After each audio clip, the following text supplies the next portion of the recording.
We were doing the chapters, the king, farmers, and town, as we were doing the revision part. So we discussed the topic, the divine king. So as it's a, we can revise it again. As far as the divine is concerned, where it is written that right to rule, it derived from the divine authority.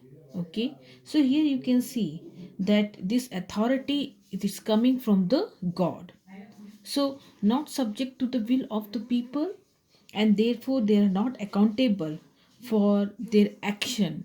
Okay, or they are answerable to the people, they are not answerable to the people for their action or for their work. Okay, as you can see that if we talk about this claiming the high status, it was to define, or it was to identify with a variety of deities. Okay, so whenever they want, they claim their high status, somewhere they identify with it with a variety of deities. So here you can take the example of the Kushan ruler. समाज में अपने आप को, ठीक है, ऊंचा स्थान दिलाने के लिए वो अपनी पहचान किसी न किसी ईश्वर के साथ जोड़ते थे, अपना नाम। ठीक है, यहाँ पर हम देख रहे हैं जो हमारे सामने सबसे अच्छा उदाहरण वो है कुशांत शासक का। ठीक है, जिन्होंने, आप देखते हैं, जिन्होंने शासन कब किया, when they rule from the first century BCE to first century common era, who ruled over a vast kingdoms that extending from the central Asia to, you can see, northwest India. So here, um, if we talk about, we have the example. Okay, we can set an example here where that these kings, these Kushan rulers, they have installed their statues in a shrine at Mud, okay, in Mathura, and this you can see the similar statues that have been found in the shrine in Afghanistan. So somewhere they feel, or they want to indicate that the Kushans, they consider themselves as they are the god like, as they have kept a statue with the statues of the god. So here you can see even they took the title of Devputra. Devputra means they are the son of the god. तो कहीं ना कहीं वो ये दर्शा रहे कि वो किसके, ईश्वर की संतान है, और ईश्वर का उनको या फिर देवी शक्ति प्राप्त है. They are working according to the will of the god. So by the fourth century, okay, there is a evidence of large states. Even you can see Gupta Empire during that time. And if we talk about the Gupta Empire, here you can see that many of them, they are dependent on the Samant or the landlord or the feudals. Okay, it somewhere it showed that there was a decentralization of power. As you can see, the feudal system, it came into emergence or into existence. So when we talk about the sources, if we talk about the histories of the Gupta ruler, they have been constructed from the literature, from the coins and inscriptions. And inscription, if we talk about including this Prashasti here, which is composed in praise of the king. And here, if we talk about the Gupta period, the important Prashasti here is the Prayag Prashasti, which is composed by Hari Sen, not Ravi Kirti. It is composed by Hari Sen in praise of Samudra Gupta. And this Prayag Prashasti is also known as Allahabad Pillar Inscriptions. Okay, that is composed in Sanskrit by Hari Sen, the court poet of Samudra Gupta. Here comes a changing countryside. Okay, तो आप देखते हैं गांव में क्या बदलाव हो रहा है. सो सबसे पहले हम देख रहे हैं popular perceptions of king. So what did the subject they think about the ruler. Obviously, you can see these inscriptions, they do not provide all the answers. And when we talk about here, you can see popular perception here is by the ordinary people who think about what did he think about the king. Okay, so if we talk about the evidences, so you know that ordinary peoples, they rarely left account of their thought and experiences. So historians, they have tried to solve these problems. Okay, so by examining the stories that is contained in the anthologies. Okay, here you can see anthologies, that is the collections of the literary literary work, okay, the poem, short stories, or the songs. So here we have a very good example here, the Jatak and the Panch Tantra. So when we talk about the Jatak, you can find there's a story that is called Ganda Tindu Jataks. Okay, it describe about the conditions of the subject या प्रजा के जो दयनीय स्थिति है उसके बारे में यहाँ पे वर्णन मिलता है about the wicket king. Okay, here you can see that he if we talk about this king, he used to went in disgust to find out about his subject, that what they think about him. Each of them cursed him. Okay, they cursed, he was cursed by the subject.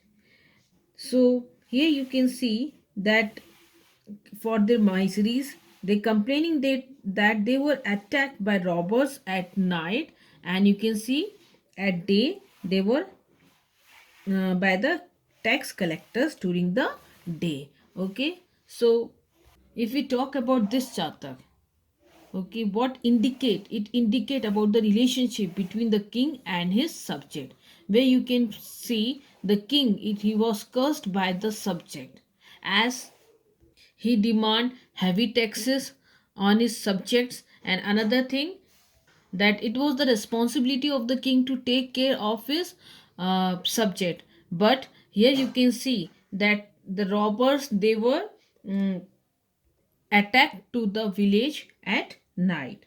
So here you can see that to escape from these situations, okay, people abandoned their village and went to live in the forest. Next come the strategies for increasing the protection. So you can see one such important strategies here is the use of the iron tipped plow share. Okay, plow agriculture which spread in fertile alluvial river valleys such as those of Ganga and the Kaveri from 6th century BC onward. So here it resulted in the increase in the protection. So these method, they resulted in the increase in the protections. Okay, so here you can see that it led to the growth in the agricultural productivity. Its use was restricted, but here you can see this was its use was restricted in certain parts of the subcontinents. Cultivators in areas in the semi-arid regions, such as the part of Punjab and Rajasthan, they did not adopt it till the 20th century. And those living in the hilly tract in the northeastern central parts of the subcontinent, they practiced hoe agriculture. Okay, वो कुदाल से खेती करते थे, which was much better suited to the terrain. And here another method they used was the transplantation. As you can see, some part of the Ganga Valley's production of paddy, it was dramatically increased by the introduction of this transplantation method. Okay, so what is this? You can see seeds are first broadcast when the sapling they have grown. They are transplanted in a water lodge field. And then the another strategy here they adopted to increase the agricultural production, as they had to fulfill the demand of high taxes. So they adopted the strategy for increasing the production. You can see where there is a use of the iron tip plow shares. The new method that invented here is the transplantation of this sapling. पौधे को आप क्या कर रहे हैं, दूसरी जगह उगा रहे हो. किस जगह, जैसे आप देखते हैं चावल की खेती के लिए क्या होता है, एक जगह पहले सीड को ब्रॉडकास्ट सीड डाला जाता है, और जब सीड थोड़ा बढ़ता है तो उस पौधे को दूसरी जगह ट्रांसप्लांट कर दिया जाता है. और वो कौन सी जगह है, जहाँ पर क्या है, पूरा एरिया वाटर लॉज है, यानी पानी से भरे हुए एरिया पे. ठीक है, वहाँ तो यहाँ पे this called the transplantation method. तो ये भी एक तरह का आप देखते हैं तकनीक है. फिर इसके बाद हमने देखा use of irrigations. Okay, even it also this was adopted to increase the agricultural production, was the use of irrigations through wells and tanks, and less commonly canals. Okay, canals, community as well as individual, they organize the construction of the irrigation work. So here you saw how they increase the production, okay, of crop. Then we see differences in rural society. Then we talk about the new topic, differences in the rural society. So as you can see, this increase in the protection, it create, okay, differentiate amongst the people. So here you can see that the last landholder as the village headmen, they emerged as the powerful figures, okay, and they exercise control over other cultivator also. So in this Tamil literature or the Sangam text, they also mention different categories of people living in the village. So here you can see which categories of people that are living in the village. According to the Sangam literature, the Tamil text, you can see last land owner, they were called Vellalar, the plowman Ujhavar, and the slave Adimai. Okay, so this category, they lives in the village. So here you can see a gap here, okay, or differences according to the wealth. So now comes land grants and new rural elite. So when we talk about this land grant, you can see this was found at several part of the country.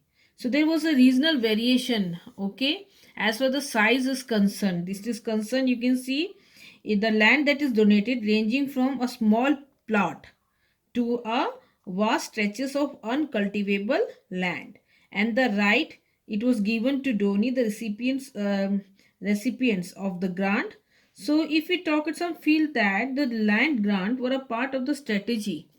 Okay, if we talk about the land grant, why it was given, it's a part of the strategy adopted by the rulers. Okay, one, you can see, by the ruling lineage to extend this agriculture to new area or to extend the agricultural land. That's why they donated this land. And some suggest that the land grant was indicatives of this weakening political power. So that's why they are decentralizing the power, as well as they giving the land to their shamans, and they try to win allies by making grants of land. They also feel the king tried to project themselves as Superman because they were losing control. They wanted to present themselves or show that they wanted to show that they are still in power. So here you can see, if we talk about the land grant to the religious institution also, as we can see, it was granted to Brahmins.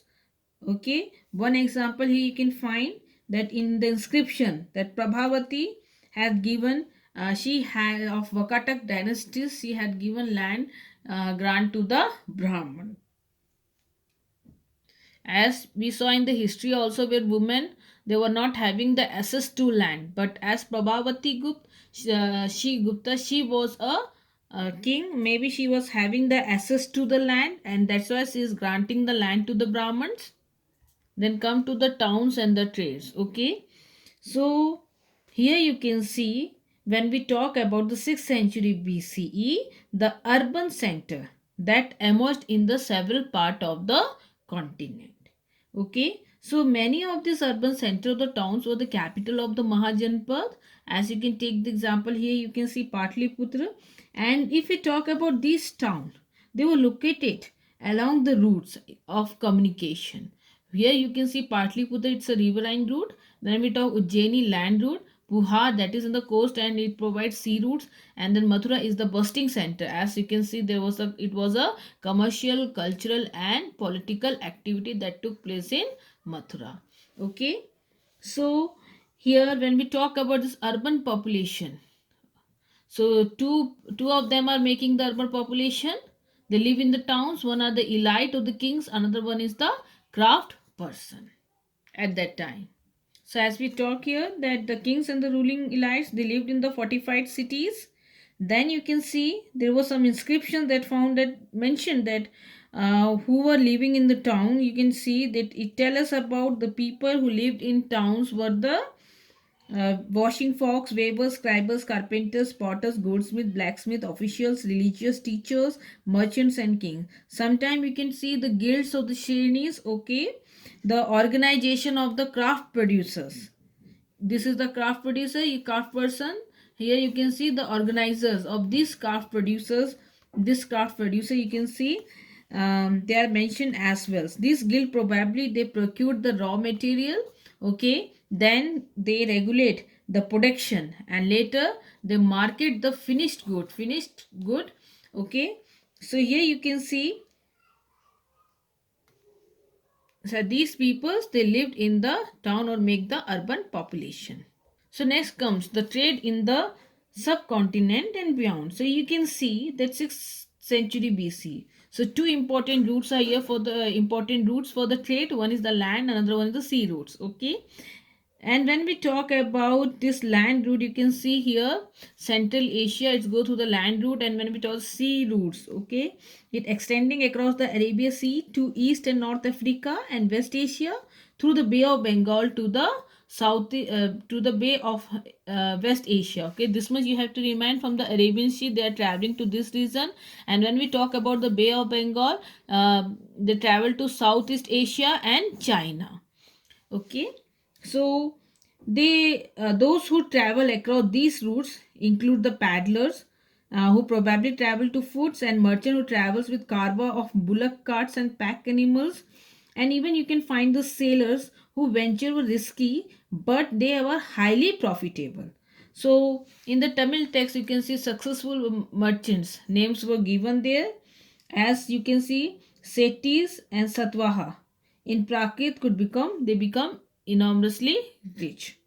Okay, and if we talk about the goods that were being exported there, you can see a wide range of goods were carried from one place to another: salt, grain, cloth, metal, ores, finished products, stone, timbers, medicinal plants. Okay, few species you can see spices here, especially the peppers. Peppers were in demand in the Roman Empire. Even the textiles and medicinal plants. So these were all transported across the Arabian Sea to the Mediterranean.